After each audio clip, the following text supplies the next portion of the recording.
नमस्कार दोस्तों, आज की इस वीडियो में हम बात करेंगे नो इंडिया प्रोग्राम के बारे में।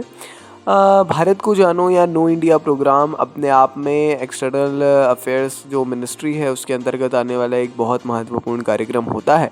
वर्ष में कई बार इसका संचालन किया जाता है, कई बार तो नहीं मगर हाँ कुछ बार किया जाता है, जिससे अन्य लोग भी भारत को अच्छे से जान सकें। पर्याप्त जानकारी इस बारे में प्राप्त करेंगे। क्यों ज़्यादा ज़रूरी है? क्योंकि सीधे तौर पर सिलेबस में इस नाम को जोड़ा गया है, इसीलिए इसके बारे में पढ़ना और ज़्यादा ज़रूरी हो जाता है। आइए शुरू करते हैं। नो इंडिया प्रोग्राम ये जो है भारतीय मूल के युवाओं यानी 18 से 30 वर्ष की आयु के बीच के जो युवा साथी हैं, इनके साथ जुड़ने के लिए विदेश मंत्रालय का एक प्रमुख कार्यक्रम है।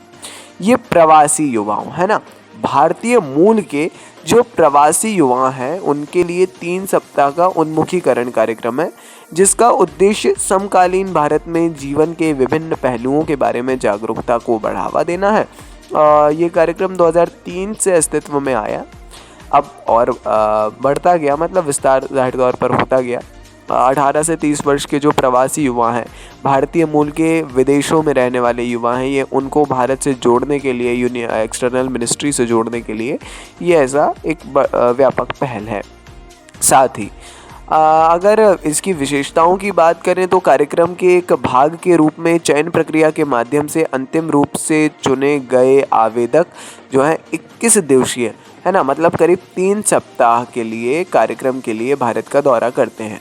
भारत आने वाले जो प्रतिभागी हैं नो योर इंडिया के, इनके लिए अंतर्राष्ट्रीय हवाई किराए की 90% तक की लागत मंत्रालय के द्वारा वहन की जाती है ना, विदेश मंत्रालय के द्वारा, जबकि शेष 10% आवेदकों द्वारा स्वयं वहन की जाती है, तो नेग्लिजिबल है। हालांकि भारत में उनके प्रवास की अवधि के दौरान मंत्रालय उनके आवास, भोजन और सड़क हवाई मार्ग से घरेलू परिवहन की व्यवस्था करता है।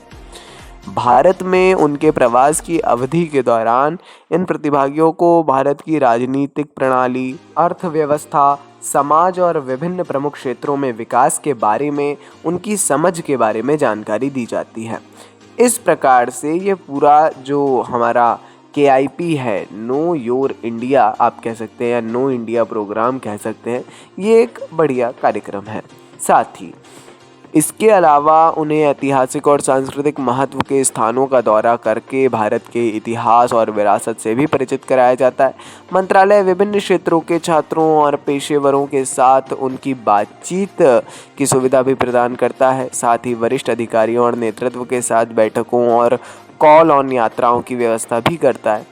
कार्यक्रम के एक हिस्से के रूप में इन प्रतिभागियों को एक या एक से अधिक भारतीय राज्यों की 7 से 10 दिवसीय राजकीय यात्रा पर भी ले जाया जाता है। मतलब ओवरऑल ये है, जो भारतीय मूल के युवा हैं वो भले ही प्रवासी हो गए, उनके माता पिता बाहर हैं है ना, या नागरिक नहीं है भारत के, मगर वो भारत की हर एक स्थिति से अच्छे तरीके से परिचित हो सके, इसका उद्देश्य ये समझ में हमको जाहिर तौर पर आ गया। अब पात्रता के इसमें कौन कौन से मानदंड होते हैं? ये कार्यक्रम जैसा हमने प्रारंभ में बताया, 18 से 30 वर्ष की आयु वर्ग के भारतीय मूल के युवाओं, अनिवासी भारतीयों को छोड़कर है ना, NRIs को छोड़कर के लिए खुला है, जिसमें गिरमिटिया देशों यानी जो हमारे मॉरिशस है, फिजी है, सूरीनाम है, गुआना है, जमैका आदि है ना, TNT है, इनके लोगों को प्राथमिकता दी जाती है ना। गिरमिटिया देशों के लोगों को प्राथमिकता दी जाती है। कनेक्टेड है तो आवेदक ने विदेश मंत्रालय के किसी भी पिछले इस कार्यक्रम में है ना, या जो डायस्पोरा है इस पे हिस्सा नहीं लिया होना चाहिए, यानी पहले ना वो आया हो या इसका हिस्सा बना हो।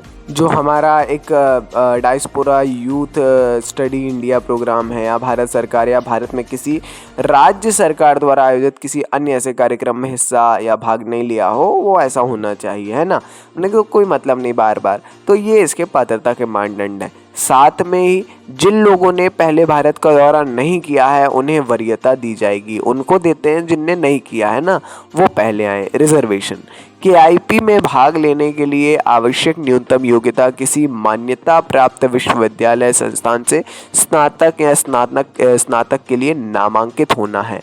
आवेदकों को अंग्रेजी में बात करने में सक्षम होने चाहिए। हाई स्कूल स्तर पर एक विषय के रूप में अंग्रेजी का अध्ययन किया होना चाहिए या स्नातक पाठ्यक्रम के लिए शिक्षण के माध्यम के रूप में अंग्रेजी होनी चाहिए। यानी एक जो मीडियम है, जो लैंग्वेज है, वो इंग्लिश यहाँ पर दी जा रही है। प्रेफरेंस क्या है? अनिवार्यता ही है, तो वो होना चाहिए।